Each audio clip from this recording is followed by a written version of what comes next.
Deus Pai de infinita misericórdia e bondade, Jesus, querido amigo e mestre, agradecidos mais uma vez pela oportunidade que estamos tendo, pedimos a ajuda, o auxílio do alto, dos irmãos da espiritualidade desta casa tão querida e amada, para que a nossa irmã que fará uso da palavra possa receber as boas intuições e que nós outros possamos apreender ao máximo os ensinamentos de hoje. Obrigado mais uma vez, que assim seja, Mestre Jesus, em seu nome e em nome de Deus Todo-Poderoso. Que assim seja.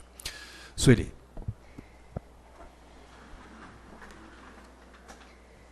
Uma boa tarde para todos nós. Como nós estamos recomeçando o Livro dos Espíritos, começamos na semana passada a falar sobre a questão da inteligência suprema e causa primária de todas as coisas, que é a definição que os Espíritos dão para Deus. Até veio aqui ainda, porque esses slides aqui vocês já viram. Eu não sei se foi na terça ou no domingo, mas como está dentro do nosso esquema de assunto, né? Como está dentro do nosso tema, é bom que a gente reveja para fazer essa abordagem sobre a questão da conciliação de Deus com tudo que a gente vê. E Deus com todos os atributos que Ele tem. Que a gente fica pensando assim, mas se eu fosse assim... Né? Porque a gente acha que a gente pode fazer muita coisa e tem hora que a gente acha que Deus está errado, né? Porque a gente fica pensando assim, poxa, se eu pudesse, eu não teria deixado isso acontecer, né? Eu teria evitado isso aí que está acontecendo. Então a gente acha que nós somos melhores do que Ele, né? Que somos mais inteligentes e que a gente vê coisas que Ele não está vendo, né? Então... a gente abordou bem essa questão de Deus, que é a inteligência suprema e a causa primária de todas as coisas, procurando levar o entendimento muito, assim, talvez um pouco deixado de lado, quanto à questão da causa primária. E vimos realmente que Ele é a causa primária e não causa imediata das coisas. Isso já mostra, já concilia Deus com a injustiça a partir do conceito reencarnacionista. Senão, a gente não consegue explicar Deus e a injustiça. Então, é importante que a gente compreenda isso. A gente tem visto a ciência caminhar muito, a ciência descobrir coisas. Kardec diz que isso, muitos dos conceitos que ele não pôde provar, né, que os espíritos não puderam abordar por causa da época, né, por causa da situação filosófica da época, que já estava difícil a codificação espírita chegando num momento daquele, onde Deus era esquecido, né, onde Deus estava à parte e não era importante. Então já era difícil, imagina, colocar determinados conceitos que a ciência ainda não tinha descoberto. E aí seria muito mais complicado para a aceitação dessa filosofia maravilhosa, dessa ciência, filosofia e religião, que é a codificação espírita, que é o espiritismo que Kardec trouxe. Então ele já disse na Gênese, a Gênese a gente já falou que é hipotética na maioria dos seus conteúdos, porque é um ponto da doutrina espírita que realmente precisaria de ter provas científicas para certas coisas e não tinha naquela época ainda. Então Kardec deixou em aberto muitas coisas ali e disse que a ciência se encarregaria de provar as hipóteses que ele estava apresentando na Gênese, e é exatamente isso que está acontecendo, né? A Gênese fala no buraco negro, naquele ponto de atração que atrai tudo e todos os mundos. E faz a renovação. A Gênese fala isso, deixa isso claro lá, né? Mas não como o nome de buraco negro dado pelos físicos, né? Por Stephen Hawking, que depois ele mesmo corrigiu o seu próprio erro, dizendo que nem o buraco negro, que nada escapa a ele, que nem sequer a luz escapa, nada escapa, que tudo era destruído, né? E ele depois voltou atrás dizendo que não. Ele conseguiu provar a sua teoria depois, né, consertar a sua teoria e provar que nem o buraco negro destrói. ele transforma, ele modifica. Então, tudo que cai nele é devolvido para o universo sem perder a identidade. Então, não é destruído. Ele retorna ao universo sem perder a identidade. Então, isso aí, a gente vai vendo cada vez mais a grandeza de Deus e os físicos vão chegando à certeza dessa inteligência suprema. E como a gente colocou aquele vídeo na semana passada do design divino, a gente vê que Deus assinou a sua obra, né, botou a sua assinatura em todos os lugares, e a ciência está descobrindo, agora descobriu a assinatura de Deus no DNA humano, que é a sua criação mais perfeita, né?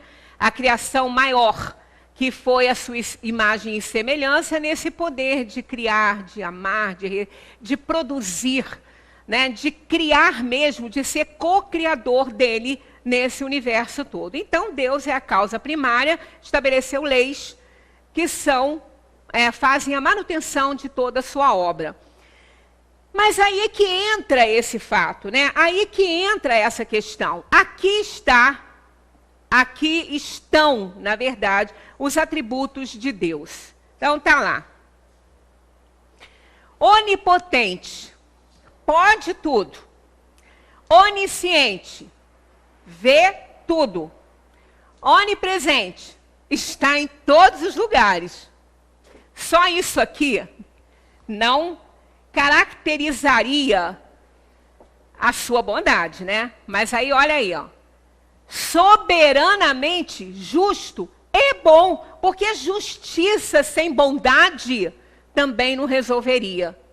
A justiça precisa da bondade, né? A nossa razão precisa do nosso coração. A nossa inteligência precisa do nosso sentimento. Senão a gente faz muita bobagem, né? Um passarinho precisa de 2 asas para ele poder voar. Os espíritos precisam do equilíbrio do conhecimento e do amor, do sentimento, para poder se elevar e cada vez mais se aproximar da perfeição relativa aos mundos em que ele faz a sua evolução. Então, soberanamente justo não seria o bastante? Precisa da bondade? Então, ele é soberanamente justo e soberanamente bom. E infinitamente perfeito.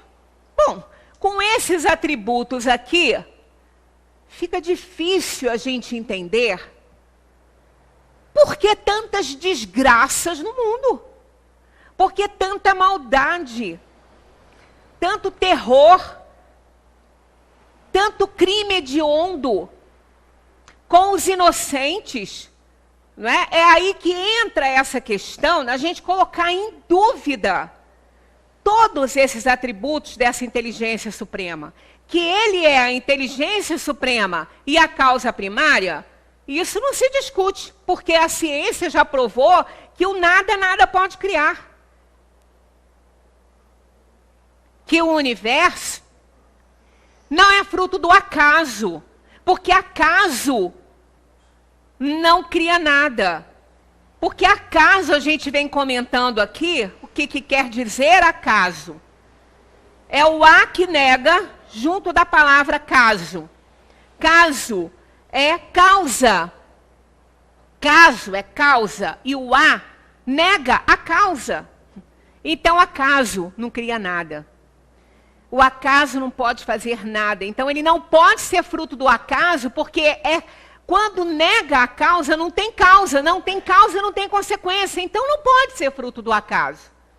Não tem jeito. Então, os cientistas, os físicos, têm certeza, não é uma crendice, como muitas vezes a gente, né, crê em determinadas coisas que a gente não compreende, isso passa a ser uma crendice. Então, não é uma crendice, é uma certeza de que o universo tem um controlador. Não só um criador, como um mantenedor de tudo que existe. Porque nada também pode se manter absolutamente sem o controle da inteligência que o criou.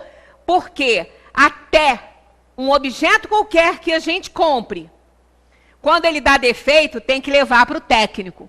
Pode não levar para quem fez, mas tem que levar para quem entende do mecanismo para consertar, se a gente não entender. Então, esse universo precisa do olhar constante, precisa da imanência do seu Criador no universo. Não tem jeito. Então, Deus é presença imanente no universo. Mas, se Ele é onipotente, Ele pode tudo, Ele vê tudo, Ele está em todos os lugares, Ele é soberanamente justo e bom, então está difícil de entender. Por que é que as coisas acontecem com os inocentes? Por que é que alguém que está passando pela rua recebe um tiro e morre ali mesmo, sem ter nada a ver com nada, não está fazendo nada, está andando na rua, está voltando do trabalho? Por que é que aquela pessoa que está deitada na sua casa, na sua cama, na privacidade do seu quarto ali, dormindo, é alcançado com um tiro e morre ali mesmo? Como aconteceu com aquele ator, que eu esqueci até o nome dele, lembra, Abel? Um ator da Globo, um senhor magrinho, ele morreu assim. Casa ré. Pois é. Aí a gente fica imaginando como que pode acontecer aquele pai que está a serviço do seu país, defendendo uma causa, sendo solidário, caridoso em alguma instituição de refugiados ou de luta, seja o que for, que deixou a sua esposa grávida quando viajou, que teve o seu filho nascendo sem a sua presença, porque ele estava ajudando os outros.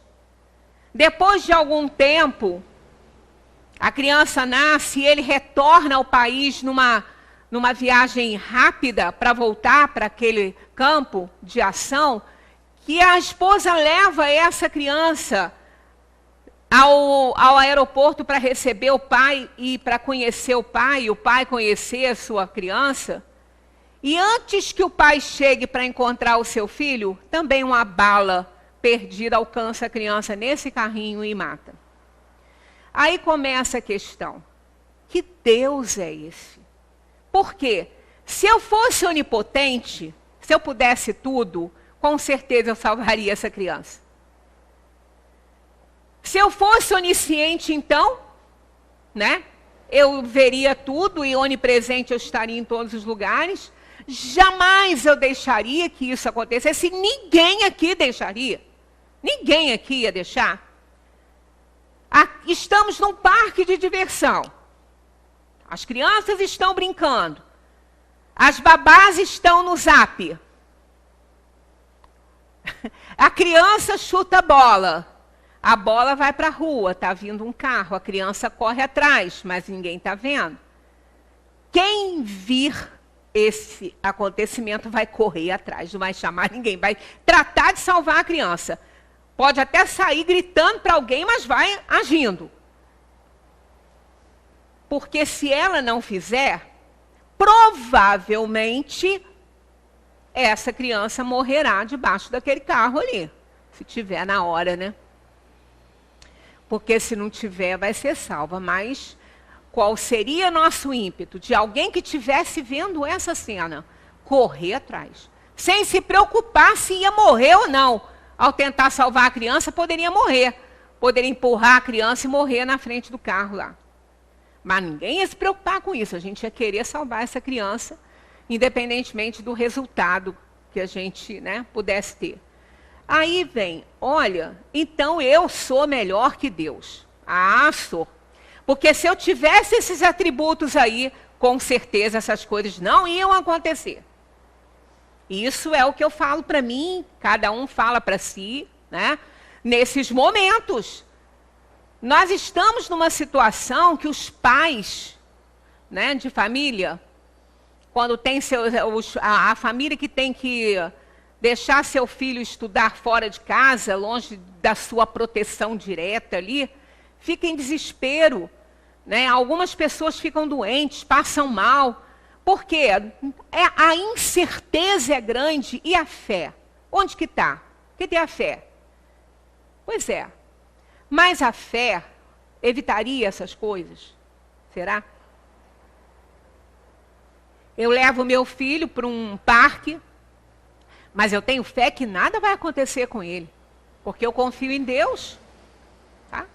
Então eu fico lá no meu zap, no meu livrinho, no meu papinho com alguém, e largo ele para lá, porque Deus está olhando. Será? Gente, nós estamos estudando espiritismo. Nós não estamos estudando fé cega. Né? Nós estamos estudando o espiritismo com as mensagens do Evangelho, elucidadas pelos espíritos, elucidadas por aqueles que podem nos ajudar a entender melhor aquela alegoria, aquele simbolismo. Mas tem coisas que nem precisa de ajuda, né? Faça a sua parte. Está lá no Evangelho o tempo todo. Ajuda-te, que o céu te ajudará. Batei e abrir-se-vos-á. Então, nós temos que fazer a nossa parte. Isso tem várias passagens no Evangelho que Jesus poderia realizar e pediu que alguém realizasse. Já contamos aqui a questão do túmulo de Lázaro, quando ele foi fazer a ressurreição para o Evangelho, a ressurreição de Lázaro, e nós sabemos que ele só foi tirá-lo da letargia. Ele pediu que aquelas pessoas que ali estivessem afastassem a pedra do túmulo. Ora, quem vai ressuscitar alguém não tem força para afastar uma pedra? Que até um poder da mente afasta? Claro que sim. Ele só estava dando uma lição, mostrando que o que nós não podemos fazer, ele faz. Mas o que a gente pode fazer, a gente tem que fazer. Então, várias passagens do Evangelho estão lá mostrando a nossa parte, né? Então, com certeza, tem alguma coisa que não está sendo explicada aí, porque se Deus é isso tudo, eu sou inferior, tenho certeza que não criei o universo, então com certeza eu sou uma criatura do Criador, porque não fui eu que fiz esse universo, não é? Simplesmente eu nasci aí no mundo pela união dos gametas masculinos e femininos dos meus pais, trazendo material genético deles, nasci aqui nesse mundo. Não me perguntaram se eu queria vir ou não para cá. Estou aqui, nasci, enfrentando meus problemas todos. Né? E se eu não tivesse nascido, eu não ia estar aqui sofrendo nada, né? Podia não estar, né? Será que seria melhor? Aí a gente volta à questão de Deus. Tem alguma coisa errada? Porque se Ele é isso tudo, nada pode estar errado no universo. Quem está errada sou eu. A coisa errada aqui é o meu entendimento, é o nosso entendimento. É a nossa interpretação disso tudo que está errado. E não esse Deus que reúne todos esses atributos aí, que é presença imanente no universo. Presença constante no universo. Presença permanente no universo. Então isso significa que não há nada que aconteça que Ele não esteja sabendo. Não há nada que aconteça que Ele não queira. Agora, vamos diminuir isso aí para a nossa família. Ora, quantas coisas acontecem com nossos filhos que a gente também não quer? Mas aí é independente da nossa vontade, é diferente de Deus, que se Ele não quiser não vai acontecer. Mas por que que a gente às vezes não evita, mesmo que a gente possa evitar? A gente não evita. A gente deixa a casa cair, às vezes. Por quê? Porque quem tem essa experiência, quando a casa da gente cai, a gente aprende a levantá-la com alicerces mais fortes. E essa é a ideia de Deus conosco. Não é que Ele queira nos ver sofrer, óbvio que não. Mas Ele nos criou simples e ignorantes, sem conhecimento nenhum, e deu a cada um livre-arbítrio. Ah, o livre-arbítrio. Chegamos num ponto maravilhoso, o livre-arbítrio. Essa é a explicação que os nossos irmãos não reencarnacionistas dão para tudo que está acontecendo. Vocês sabiam disso? Que é assim? Converse com alguém que não é reencarnacionista e pergunte a ele: por que é que essas coisas acontecem? Tudo aquilo que eu falei, todas aquelas tragédias no início que eu falei, por que que essas coisas acontecem no mundo? Eles vão responder isso, porque eu não fiz essa pergunta só para um, não. Eu trabalhei com pastor evangélico e tínhamos altos papos. Fomos até uma conferência juntos sobre, num shopping aí, eu, ele e algumas pessoas falaram sobre religião. Ele falou assim, Deus deu o livre-arbítrio às pessoas. E as pessoas agem de acordo com o livre-arbítrio, com a liberdade. Aí eu falei, não me fala uma bobagem dessa, que eu vou questionar a sua inteligência, por favor. E você é uma pessoa extremamente inteligente. Aí eu falei para ele, você acha mesmo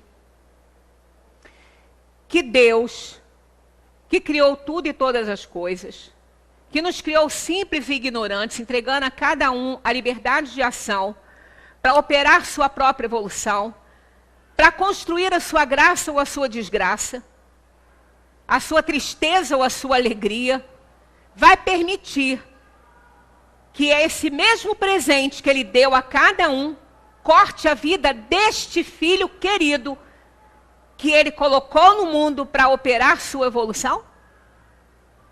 Aí tem algo errado que eu não estou conseguindo entender.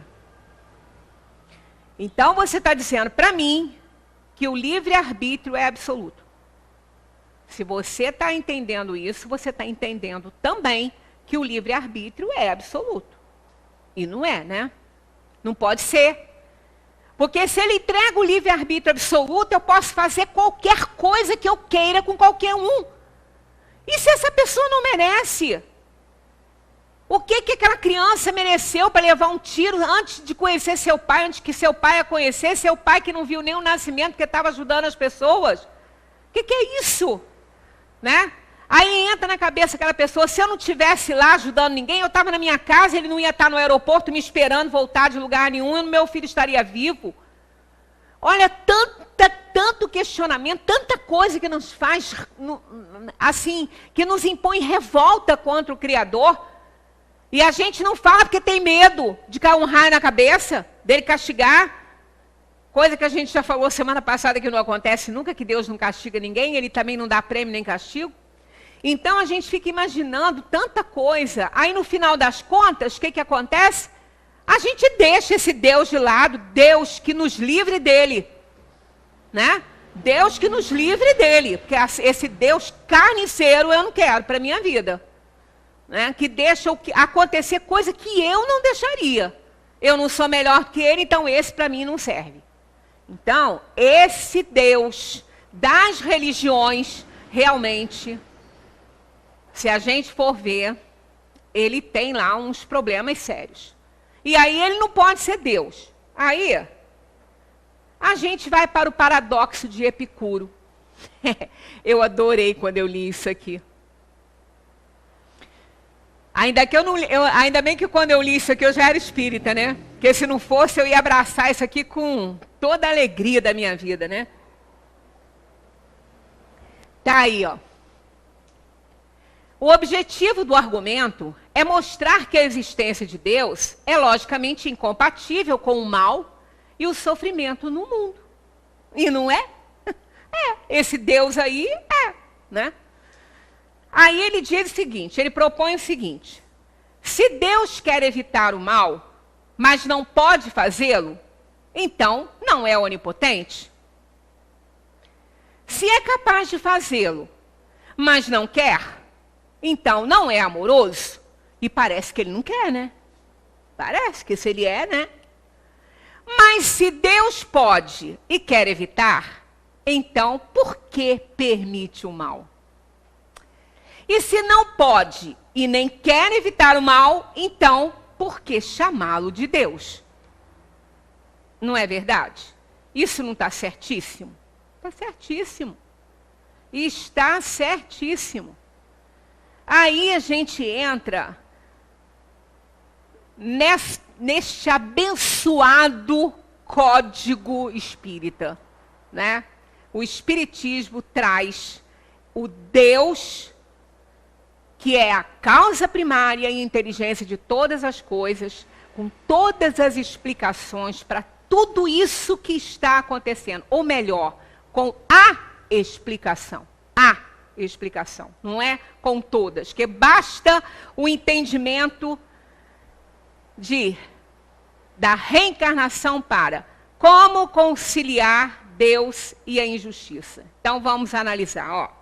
A unicidade das existências se choca com a justiça divina. Ora, se eu tenho só uma vida e acontece tudo isso que está acontecendo comigo, ou no mundo, melhor dizendo, no mundo, então, não é possível. Ele não pode ser Deus. Tem uns que nem nascem. Que vida perdida é aquela? Que no ventre da mãe, a mãe já sabe que a criança vai nascer e vai morrer, ou às vezes não vai nem nascer. E ela está ali, aguardando, com o maior amor do mundo, aquele ser que ela já ama. Então é uma incoerência horrorosa. Né? Não dá para acreditar nesse Deus, como o Betinho falou quando fazia a campanha da Fome Zero. Eu faço o que o seu Deus não faz. Mato a fome das pessoas.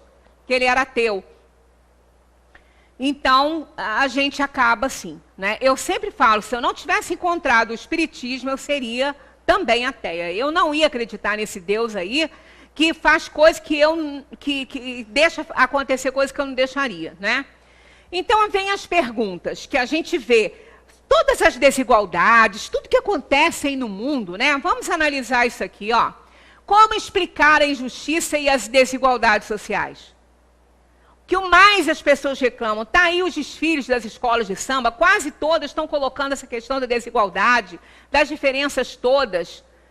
Mas a gente já aprendeu no Espiritismo que a desigualdade não é o problema é a injustiça. A desigualdade, nós estamos num plano de provação e expiação, ela até é importante para estimular a solidariedade, a caridade, a compaixão do próximo, que faz a pessoa crescer, né? Então, como explicar a injustiça e as desigualdades sociais? Como explicar as teratologias físicas, as deformações horríveis que as pessoas não podem nem sair de casa às vezes? Por quê? Porque aquela mãe, quando recebe o seu filhinho todo deformado, ela pergunta isso: por que eu? Por que aconteceu comigo isso? Ela não tem nada, a gestação estava boa, perfeita, tudo certo. Não teve doença, não teve rubéola, não teve nada, a criança nasce toda esquisita. Por quê? Né? Com uma aparência que ela não vai poder sair de casa às vezes. Doenças que deformam a criança pouco depois do nascimento, nasce linda, maravilhosa, dali a pouco começa. Né? Coisas horríveis que a gente vê, as teratologias físicas impedindo a criatura de viver. Né? Por que isso? As marcas de nascença justificadas pelas lembranças de vidas passadas, pela lembrança, coisas que a ciência não explica. Marca de nascença, a ciência não explica de jeito nenhum. Eles tentam explicar até a existência da alma, mas não conseguem explicar a marca de nascença que com a criança depois lembrando de vidas passadas que justifiquem aquilo, né? O sofrimento de pessoas boas e inocentes, vítimas da violência, da crueldade e da indiferença de muitos, né? A unicidade da vida não explica isso.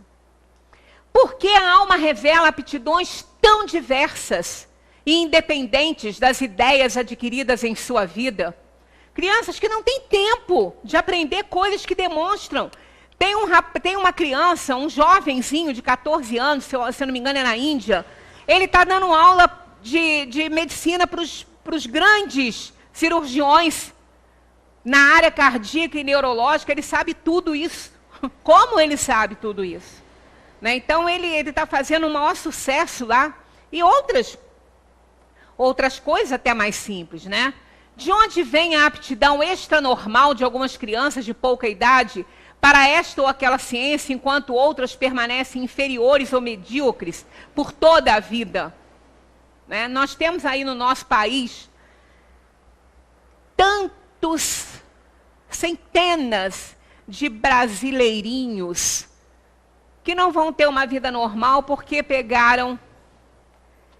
a mãe pegou o vírus e eles ficaram com o problema de cérebro, né? Pequenininho, a chikungunya. E as crianças com aqueles problemas todos, são centenas de brasileirinhos que não vão ter vida normal.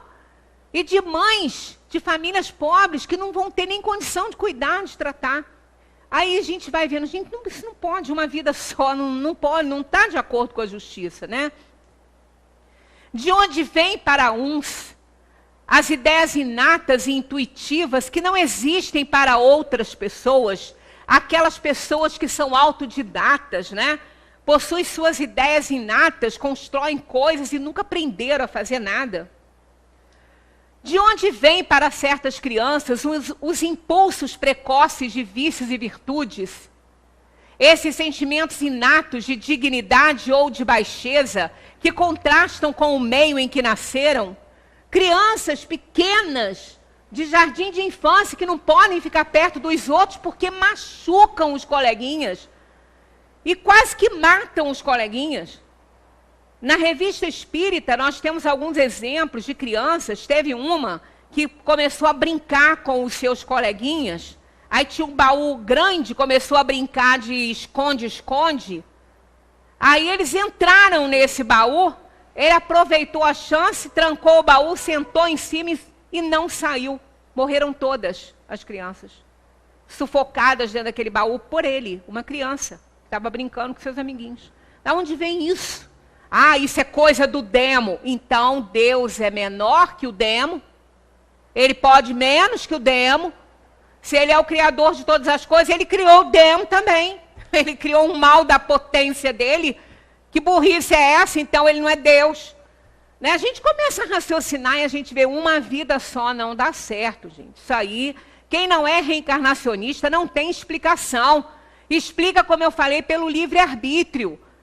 Então Deus deu um presente e vai deixar a criatura livre com esse presente para ela fazer o que ela quiser comigo. Que Deus é esse?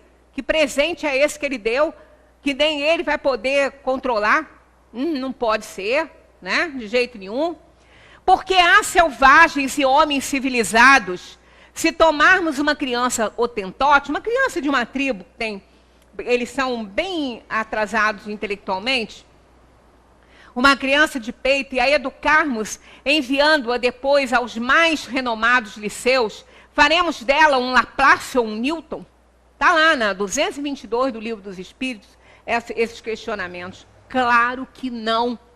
Evidentemente que não.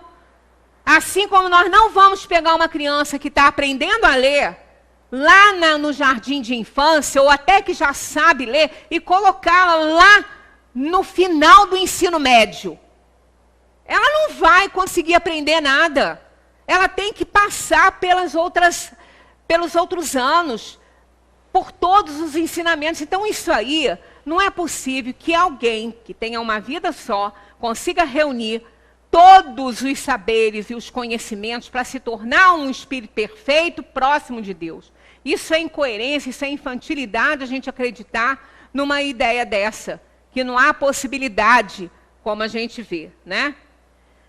Então, a reencarnação é o retorno do espírito à vida corporal, com outra personalidade, a fim de alcançar a perfeição, já que foi criado simples e ignorante. Para uns é uma expiação, para outros uma missão. A reencarnação tem ainda como finalidade pôr o espírito em condições de enfrentar a sua parte na obra da criação. Isso está lá, nos objetivos da reencarnação. E Rui Barbosa, abordamos isso aqui semana passada, né? Dizendo, o Criador começa e a criatura acaba a criação de si própria. A segunda criação do homem, a criação do homem pelo homem, semelha às vezes em maravilhas a criação do homem pelo divino Criador. Então, nós somos co-criadores desse universo. Então, todas essas coisas que acontecem, todas essas pessoas que são afetadas por tragédias horríveis, que nós dizemos que evitaríamos se fôssemos Deus, porque Ele não evita, porque são resgates dessa alma para corrigir erros desta mesma alma quando viveu em outras experiências na sua caminhada evolutiva. Aí há quem diga, mas não sou eu. É você sim, com outra persona, com outra máscara, né? Com outra forma, numa outra oportunidade de vida. Uma encarnação Não tem necessariamente que a pessoa se parecer, que o corpo físico se parecer com o próximo que vai ter, né? Não é possível. Nessa novela das 6, eles estão mostrando, a autora diz que não é espírita, mas ela estuda bastante o espiritismo, porque ela falou que ela gosta, mas ela não se compromete com o espiritismo, com as suas histórias. E é o certo, né? O que ela deve fazer. Então, numa encenação, para dar, né, uma credibilidade maior ao que ela está falando sobre a questão de outras vidas, os atores são os mesmos, né, de uma vida passada e da vida agora. Mas nós não temos essa possibilidade, a não ser uma marca ou outra que possa o espírito trazer de outra vida, por causa do material genético. Como nós falamos, Deus é a causa primária e não a causa imediata. Deus não está lá formando o nosso corpinho, nossas unhas, nossos olhinhos, nosso cabelinho, não. É a lei que ele instituiu, a lei da genética, ele imprimiu a sua marca na genética, no gene, né, no DNA humano. E o material genético, por si, ele vai formando o corpo com o material genético oferecido pelos pais, guiado pelo espírito, que vai imprimir no novo corpo o que é necessário para que ele possa fazer o resgate dos seus erros em vidas passadas. O fato dele não ser o mesmo, não ter a mesma aparência, não significa que ele não seja o mesmo. Olha, eu cometo um crime aqui no Brasil, saio daqui carregado de dinheiro pelo crime que eu cometi, aí eu vou para o outro lado do mundo, né? Eu vou lá para o Japão. Lá no Japão eu faço algumas cirurgias plásticas, viro uma japonesa, de olhinho bem puxadinho, né? E aí? Eu deixei de ser a criminosa? De jeito nenhum. Eu continuo, eu posso mudar de nome, eu posso mudar de tudo, de aparência, de tudo. Eu continuo sendo aquela pessoa que praticou o crime no Brasil. E eles vão me encontrar pela minha impressão digital, pelo meu DNA, eles vão saber que sou eu, embora eu não tenha mais nenhuma aparência que eu tinha quando morava aqui. Então, Zé Manel, que está fazendo hoje aniversário, que nos deixou, né? Até hoje eu brigo com ele. Eu brigo com ele, sabia? Eu digo que você não tinha nada que ter me largado assim, aqui, sem meu mestre aqui para me ajudar, né? Nada, não tinha que fazer isso. Não tinha, não te perdoo. Não te perdoo, não aprendi a perdoar ainda. Estou na inferioridade, né? Ele costumava dizer o que se a gente puser a Coca-Cola na garrafa de Guaraná, ela não vai deixar de ser Coca-Cola. Ela vai continuar sendo Guaraná. Se colocarmos em outra garrafa, vai continuar sendo Coca-Cola, embora mude o recipiente. Então não vamos achar que porque a gente cometeu crimes em vidas passadas, que a gente não tem que resgatar. Nós vamos resgatar sim. Ah, mas por que o bebezinho? Porque aquele bebezinho não é inocentinho, não. E nem seus pais. Aquela coisinha rosinha, de bochecha rosa, que ri pra gente, que compra, que rouba nosso coração, rouba nossa vida, né? A gente dá a vida por ele. Ali pode estar o seu maior inimigo. Pode estar, não estou dizendo que está, mas pode. Né? E aí ele vai se revelar na adolescência, quando ele puder dizer a que veio. Aí começa todo mundo a achar lá, os aborrecentes. Não, ele não é um aborrecente. Ele é uma alma que está despertando para o que ele veio fazer. E começou a lembrar, no início ele não tem tudo formado, ele não lembra de quase nada, ele não tem o lobo frontal formado ainda, a primeira, segunda, terceira infância. Depois, quando começa a parte do raciocínio lógico a se formar, ele começa a fazer julgamentos e considerações sobre todos aqueles que estão em volta dele, vivendo em torno dele.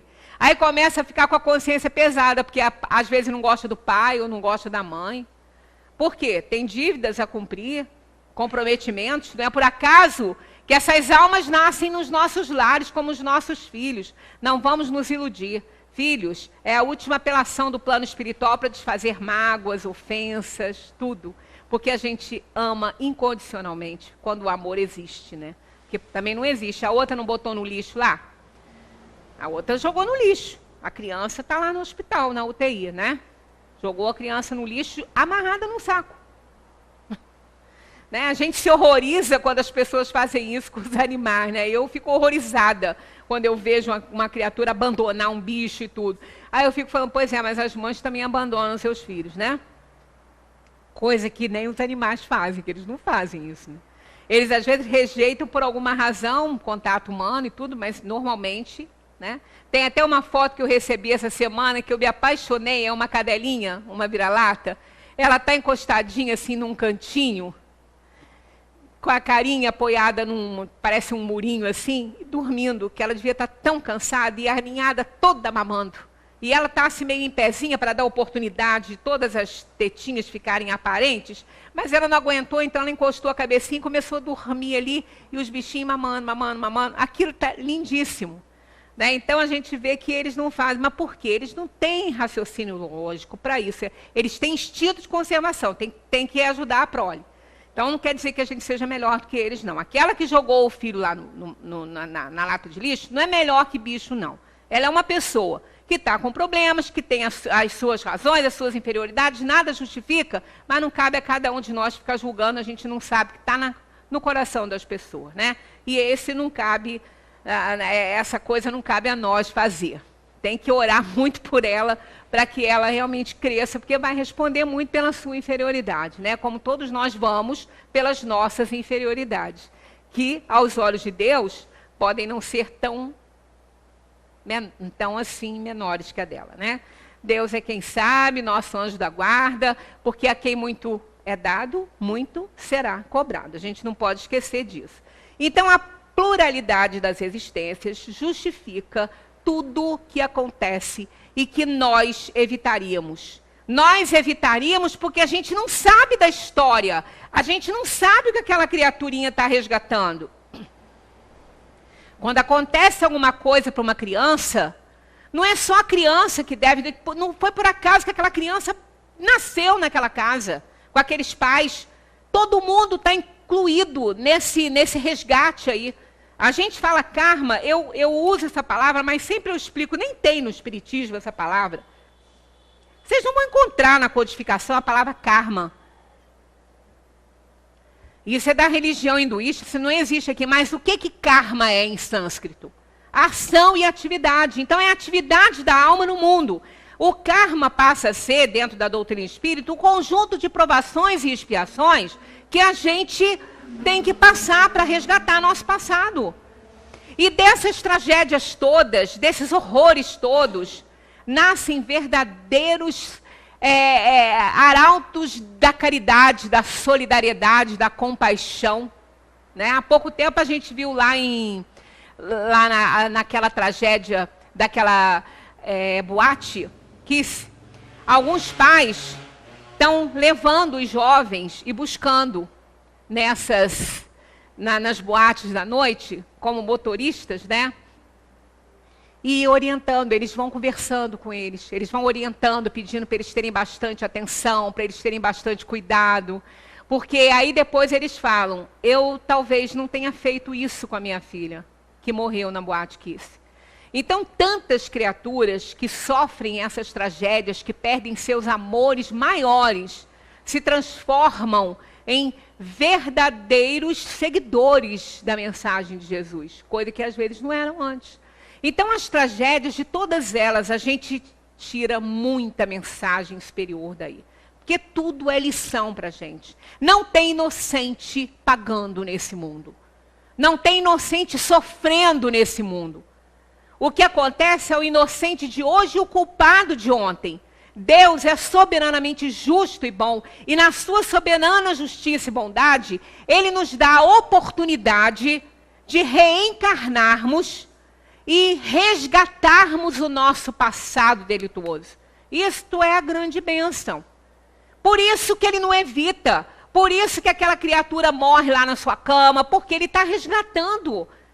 Ele está resgatando alguma coisa. E para que haja o resgate, outra pessoa não tem no mundo que se responsabilizar diretamente, senão adquiriria uma dívida. Ele já tem a dívida. Aquela turma de traficantes que está brigando lá, cuja bala se desviou do ambiente deles e lá e foi parar na cabeça de um aparente inocente, é por quê? Porque ele tinha que resgatar alguma coisa. Ele precisava de passar por aquilo, a família também. Porque somos espíritos devedores, inferiores. Estamos aí na segunda classe, né, de espíritos em evolução. Não somos bons, primeira ordem, mas não estamos tão malévolos quanto, né? Nós estamos na ordem dos espíritos inferiores, mas ela é extensa. Tem espíritos nela muito malévolos e outros que já estão à beira aí de ingressarem aí na ordem dos espíritos bons. Então a gente está ainda caminhando, a gente possui ainda muita inferioridade para resgatar.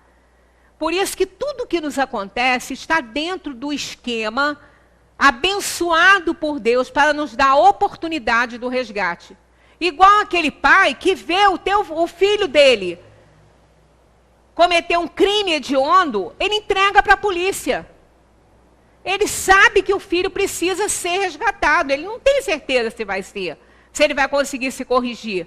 Mas ele sabe que escondendo e sendo conivente com o crime, isso não vai acontecer mesmo. Ele entregando, ele tem a possibilidade de fazer o filho resgatar. E se ele não tiver que morrer na mão de ninguém lá, não vai. Ele vai ter a chance de pagar o seu erro e um dia sair de lá. É duríssimo isso? É.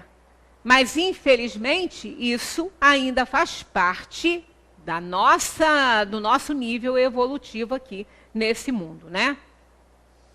A reencarnação, como a gente já falou há pouco tempo, que a gente abordou sobre reencarnação na Bíblia, não foi o Espiritismo que criou nada disso. Ela existe. É uma lei do universo instituída pelo Criador. Então, o Espiritismo não inventou nada. Então, aqui tem alguns itens que vocês já conhecem, a maioria aqui, né? Mas olha só. O homem retorna várias vezes, mas não se recorda das suas pretéritas existências, exceto algumas vezes em sonho. No fim, todas estas vidas lhe serão reveladas. Está vendo? No fim. Que fim? Quando ele tiver mais evoluído, tudo vai ser revelado por ele. Aqui, a gente está passando uma necessidade aqui, nós estamos passando tragédias, tantas coisas acontecendo, tantas famílias sofrendo. Quando desencarnarem, vão saber por que passaram por tudo aquilo ali. Ainda vão agradecer a Deus a oportunidade do resgate. Então, o no fim, quer dizer, saindo dessa aqui, ou no fim mesmo de várias encarnações, vão saber por que isso aconteceu. Mas, com certeza, é a melhor coisa. A fé que a gente deve ter é uma fé raciocinada. Não é achar, porque eu tenho fé, que nada vai me acontecer. Então, se eu tenho fé, eu não vou morrer nunca. Eu vou ficar aqui no mundo toda a vida. Eu sempre lembro do Roberto Carlos, quando fala em fé, assim. Quando a mulher dele, a Maria Rita, estava muito doente, um repórter perguntou para ele se ele... O que ele pensava disso? Ele tinha, qual era a posição dele? Ele falou, de muita fé. Eu tenho muita fé em Deus, que ela vai se curar. Porque eu tenho fé e Deus não vai tirá-la de mim. E ela tem fé, ela, portanto, não vai tirar a vida dela. E ele foi até o fim com aquela fé. E ela morreu porque ela tinha que partir. Ninguém vai ficar para semente aqui, por mais fé que tenha. Né? Ninguém vai ficar. Então, quando ela partiu, ele se trancou em casa, ele ficou quase um ano, né, sem dar nenhuma entrevista, sem aparecer e tudo. Quando ele começou a retornar à vida normal, o mesmo jornalista fez essa pergunta a ele, Roberto, e agora? Como é que está a sua fé? Se você já pode falar sobre isso. Você ainda continua sendo um homem de fé? Ele falou, continuo. Eu tenho muita fé, mas de uma forma diferente. Né? Então, a fé que a gente tem que ter é a certeza que somos filhos queridos do Pai. Que nunca vamos estar abandonados, que seja o que for que esteja para acontecer conosco, é o melhor que era para acontecer. É o melhor que Deus poderia ter para nós naquele momento. E um dia nós vamos ter certeza disso. Né? As almas bebem as águas do rio Leteu, rio do esquecimento. antes de se prepararem para a próxima encarnação. Pitágoras em A República. Isso por quê? Porque a gente não pode lembrar. A gente não pode lembrar por quê? Para ter a chance de um recomeço real. Se a gente ficar lembrando do que fez, a gente não tem como a gente se relacionar com as pessoas que nos prejudicaram, as pessoas que nós prejudicamos. Como é difícil, às vezes, a gente fazer um mal a uma pessoa e não se perdoar. Mesmo que aquela pessoa nos perdoe, a gente não consegue se perdoar. A gente perde o sono, a gente fica mal e não adianta. Aí a gente fica meio que travado para realizações, né? Então, a gente precisa do esquecimento. Então, está aí Pitágoras explicando isso fora do espiritismo. A gente, na verdade, não precisa nada disso, né? Porque a gente tem certeza. É igual todas essas descobertas da ciência sobre o poder do pensamento. Tem agora, até a Valéria falou aqui nesse vídeo que está disponível aí, um documentário na Netflix falando sobre isso. Olha, todas essas coisas, a ciência é ótima, a ciência descobrir essas coisas. Kardec falou que isso ia acontecer, né? Mas veja bem, nós temos o espiritismo, gente. Espiritismo explicando, através da reencarnação, as coisas. Não adianta poder do pensamento sem ideia reencarnacionista. Nós vamos ficar com a fé de Roberto Carlos. Que já que eu tenho poder no meu pensamento, eu posso tudo, pode nada. Você não vai poder nada se não tiver no seu karma, se não tiver na sua história. Se você não tiver nada para resgatar. Não adianta você fixar, não, eu vou falar isso toda hora. Não, eu tenho poder no meu pensamento. Tem. Você tem poder no seu pensamento para muitas coisas. Para você melhorar, para você se fortificar, para você dinamizar um remédio que você esteja tomando. Mas não se iluda, não vai ter poder no pensamento de se curar sozinho, se você não tiver que se curar. Se tiver que se curar, até vai. Mas se não tiver, gente, nós temos dívidas passadas. Então, vamos nos iludir com muitas coisas, não, porque tudo é válido com a ideia reencarnacionista à frente. Do contrário, nada. Vamos lá, olha só. A alma nunca morre, mas recomeça uma nova vida, muda de domicílio, tomando uma outra forma. Quanto a mim, já fui Euforbes, no tempo da guerra, Pitágoras falando isso, no tempo da guerra de Troia.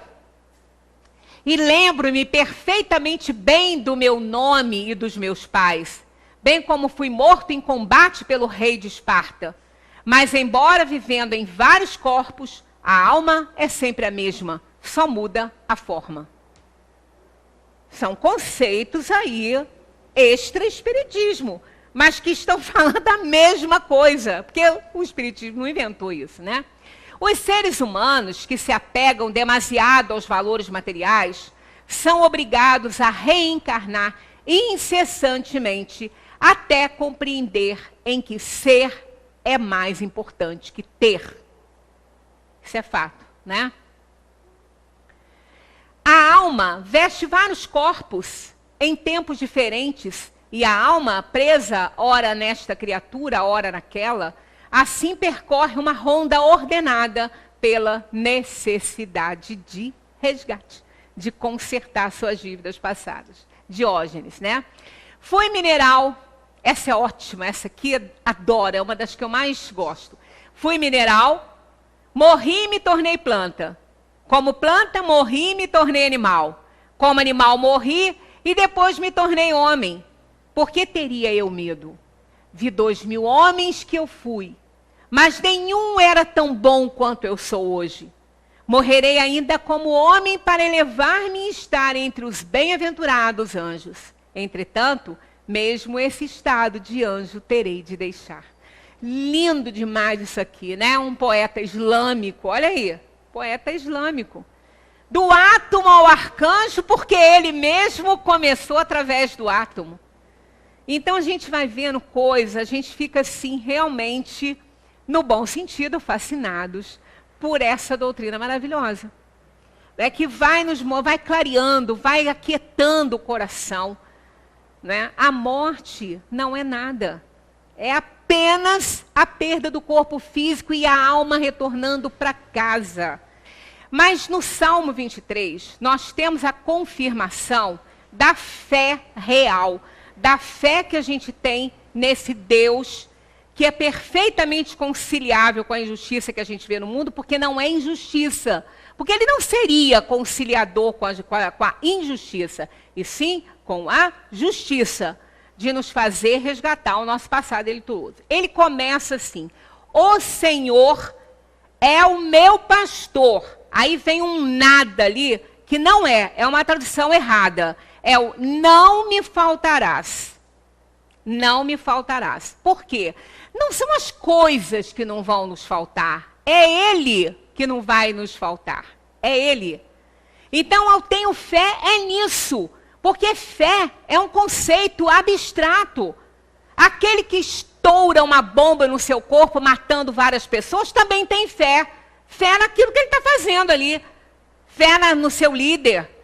Mas essa fé que o Salmo 23 fala, essa é a fé no Criador. É a fé em Deus. O Senhor é o meu pastor. Pastor é aquele que guia. É aquele que protege as suas ovelhas, né? Então, o Senhor é o meu pastor, não há de me faltar. Guia-me pelas veredas da justiça por amor do seu nome. Né? Guia-me por águas tranquilas e caminhos verdes. Quer dizer, aquele descanso que na hora da dor sempre nos dá um momento de ternura, um momento de descanso, até por conta de um amigo, né? E o que eu mais gosto nele é a frase, ainda que eu ande, olha a forma verbal, subjuntivo. Isso quer dizer o quê? Não sei se eu vou andar. Não é uma indicação, é uma incerteza. Ainda que eu ande pelo vale da morte. Que morte? Essa morte é a dor e o sofrimento. Não é a morte do corpo físico. Por quê? Qual a certeza que a gente tem que não é? Porque essa a gente vai ter. Essa não é ainda que eu morra. Vai morrer, amigo. Você vai morrer. Eu também. Todo mundo vai.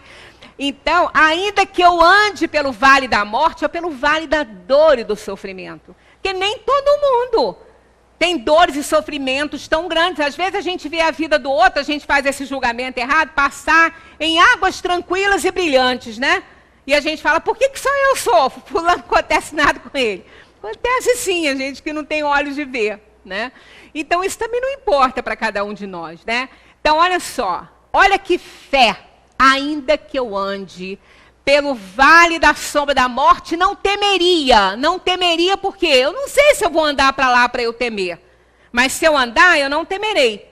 Então não temeria mal algum, porque tu estás comigo. Então olha só, não é fé que não vai acontecer nada comigo, é fé de estar protegido pelo Criador em qualquer momento da nossa vida. Daqui ou no além. E olha que mais importante, o que a gente pede para ele? Se é a caminhada do Espírito quando vem para a terra. Faz essa rogativa a Deus. Preparas-me uma mesa diante dos meus adversários. Olha o que a gente está pedindo. Preparas-me uma mesa diante dos meus adversários. Unge a minha cabeça e eu estarei feliz, né? Em algumas traduções assim. Unge a minha cabeça. Quer dizer, me abençoa. Preparas-me uma mesa diante daqueles com quem eu tenho que contracenar nesse mundo aqui, mas me abençoa. Me abençoa para eu resistir. Né? Então, olha que coisa mais clara isso. Porque a gente vem para esse mundo não é para fazer turismo, é para enfrentar dificuldade, é para receber aquele tiro lá que tem a minha marca, né? Que tem o meu nome nela, ou passar por isso com alguém, ou ter uma doença, resgatar um passado meu delituoso, eu preciso. Então, e conviver com as pessoas complicadas, pessoas difíceis. Aonde? No vizinho? Ali dentro da nossa casa, dentro da nossa família, o vizinho, ele tem problema lá com a família dele. Mesmo que possa nos aborrecer em alguma coisa, tem alguma coisa, mas o nosso resgate maior é ali, ó, no palco familiar, é lá. É lá, senão não teríamos vindo juntos, né? Então, preparas-me uma mesa diante dos meus adversários e unge a minha cabeça. Quer dizer, me abençoa, porque eu preciso resgatar meu passado com os meus adversários. Aí depois vem, e habitarei longos dias na casa de meu pai. Chega em casa, leiam o Salmo 23, ele é lindíssimo. Dá um descanso, não é? E ele fala que não tem medo, porque a tua vara e o meu cajado me consolam. A vara não é aquela que bate nas raposas, nos cães, quando estão querendo pegar as ovelhas, né? E o cajado tem uma bácula, né, nos pastores, que balança, que faz barulhinho, para atrair as ovelhas. Então, nós somos ovelhas do rebanho do Pai. Vamos pensar nisso. Somos filhos queridos. Nunca vamos imaginar que Ele pode nos dar alguma dor, alguma tristeza. Tudo que passamos é resgate que estamos fazendo de vidas passadas. Então, Deus está perfeitamente conciliado com a justiça e nunca com a injustiça. Né? Como não abriu aqui, não tem problema. Chega em casa, procura o Salmo 23, está na internet, está em qualquer lugar. Escrevam, colocam isso na geladeira. Quando eu era criança, eu via tantas plaquinhas assim, na minha casa tinha assim, o Senhor é meu pastor, nada me faltará. Eu não atentava muito para aquilo ali, não. Aquele nada... Também eu não vou, né? A gente é muito chegada às coisas do mundo ali, criança quer as coisas, né? Então eu achava que nada ia faltar. Mas depois eu vi algumas traduções com o não e eu cheguei à conclusão que realmente é a mais certa, né? Jamais Deus vai nos faltar em qualquer situação da nossa vida. Agora, Ele é causa primária, não é causa imediata. Então Ele vai estar sempre nos socorrendo de qualquer forma. Na forma do nosso anjo da guarda, dos nossos amigos, dos nossos afetos, desafetos, amigos e inimigos. Porque está pensando que inimigo também não ajuda? Ajuda, apontando os erros que a gente não vê para a gente se consertar. Né? Porque isso é importante, é necessário. Então, Deus está presente em todos os lugares, em todas as criaturas, na pedra que está ali no nosso caminho, porque ela indica um obstáculo. E quando tem obstáculo, a gente tem que, contornar, senão tentar resolver, senão vai dar zebra. Então, muita paz para todos, que a gente continue estudando a doutrina espírita, que vale a pena. Esclarece, aquece o coração, acalma a alma. Muita paz para todos.